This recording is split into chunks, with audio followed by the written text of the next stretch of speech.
Kozhikode CH മേൽപ്പാലത്തിൽ ഓടിക്കൊണ്ടിരുന്ന കാറിന് തീപിടിച്ചു.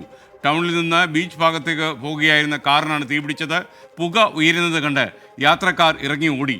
അഗ്നിരക്ഷാ സേന എത്തി തീ അണയ്ക്കുന്നു. ഷഹദ് റഹ്മാൻ കോഴിക്കോട് നിന്ന് ചേരുന്നു. ഷഹദ്, വിവരങ്ങൾ.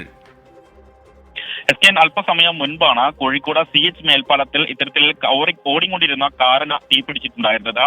മാങ്കാവിൽ നിന്നുള്ള 5 അംഗ കുടുംബമാണ് ഈ കാറിൽ ഉണ്ടായിരുന്നത്.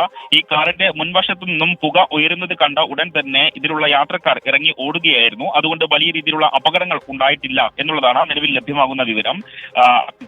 സേന എത്തി ഇപ്പോൾ തീ അണയ്ക്കുന്ന നടപടികൾ തുടർന്നു വരികയാണ്. ഇപ്പോൾ ഭാഗികമായിട്ട് അവിടെ ഗതാഗതം തടസ്സപ്പെട്ടിട്ടുണ്ട്. അല്പസമയത്തിനകം ഇത് പുനർക്രമീകരിച്ച് വാഹനങ്ങൾ ഇതിലൂടെ കടത്തിവിടും എന്നുള്ളതാണ് നിലവിൽ നമുക്ക് ഇപ്പോൾ ലഭ്യമാകുന്ന വിവരം. അല്പസമയം മുൻപാണ് ഇത്തരത്തിലൊരു സംഭവം ഉണ്ടായത്. തീ അണയ്ക്കുന്ന നടപടി അഗ്നിരക്ഷാ സേന തുടരുകയാണ്. Okay, thank you Shahad Rahman. Rajendra Panicker പറഞ്ഞത്, മിസ്റ്റർ നായർ, ഇടയ്ക്കിടയ്ക്ക് താങ്കൾ ഈ ബ്രേക്ക് എന്ന് പറയുന്നത് ആവർത്തിച്ച് കേൾക്കുമ്പോൾ ഒരു ബോറടി തോന്നുന്നു. രാജേന്ദ്ര പണിക്കരെ ഞാൻ ഗൗരവമായിട്ട് നോക്കാം.